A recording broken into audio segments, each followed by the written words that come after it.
সামনে ভালো সেজে আড়ালে আঘাত করা মানুষগুলো খুবই বিপজ্জনক। আমাদের সমাজে এরকম মানুষের কোনো অভাব নেই। তারা আমাদের সামনে এসে বলবে এক কিছু, কিন্তু পিছনে গিয়ে বলবে আরেক। সামনে এসে এমন ভাবটা নেয় যেন সে আমাদের কত বড় শুভাকাঙ্ক্ষী।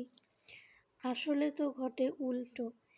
তারা আমাদের সঙ্গে ভালো ব্যবহার করে আমাদের বন্ধুর রূপ নিয়ে তারা আমাদের চরম শত্রুতা করে এবং সব সময় খুঁজতে থাকে আমাদের দুর্বল পয়েন্ট কোথায়।